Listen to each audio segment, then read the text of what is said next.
بسم اللہ الرحمن الرحیم۔ السلام علیکم ورحمۃ اللہ وبرکاتہ۔ میرے عزیز بہنوں اور بھائیوں، آج میں آپ کے ساتھ ایک ایسا واقعہ شیئر کرنا چاہتی ہوں جو ہمیں یہ سکھاتا ہے کہ لگن اور خلوص کے بغیر کوئی کام اللہ کے ہاں قبول نہیں ہوتا۔ ایک مرتبہ ایک غریب صحابی تھے جن کے پاس نہ مال تھا نہ کپڑے تھے، کھانے کو زیادہ چیزیں نہیں تھیں، لیکن ان کے دل میں اللہ اور اس کے رسول صلی اللہ علیہ وآلہ وسلم کی محبت بے انتہا تھی۔ ایک دن اعلان ہوا کہ اللہ کی راہ میں قربانی دو۔ امیر لوگوں نے سونا، چاندی اور مال دیا۔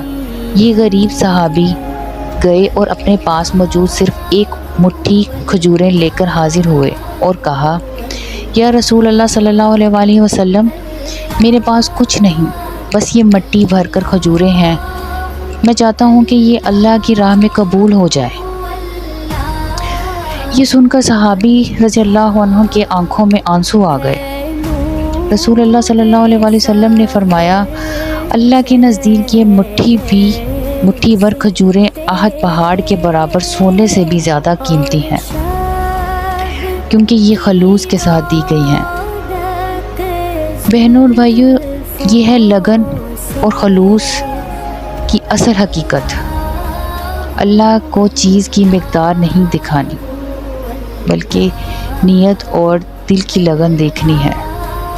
اگر نیت خالص ہو تو چھوٹا سا عمل بھی عظیم بن جاتا ہے۔ یہی وجہ ہے کہ غریب صحابی کی مٹھی بھر کھجوریں بھی اللہ کے ہاں سب سے زیادہ وزنی ہو گئیں۔ ہمیں چاہیے کہ ہم اپنے دلوں کو خالص کر لیں، چاہے چھوٹا عمل ہو لیکن لگن کے ساتھ کریں۔ اللہ خلوص کو پسند کرتا ہے، دکھاوا نہیں۔ اللہ ہمیں اخلاص اور لگن کے ساتھ دین پر چلنے کی توفیق عطا فرمائے، آمین۔ السلام علیکم ورحمۃ اللہ وبرکاتہ۔ آپ کو اگر یہ میرا بیان پسند آیا ہو تو میرے چینل کو ضرور سبسکرائب کر دیں۔ اللہ حافظ۔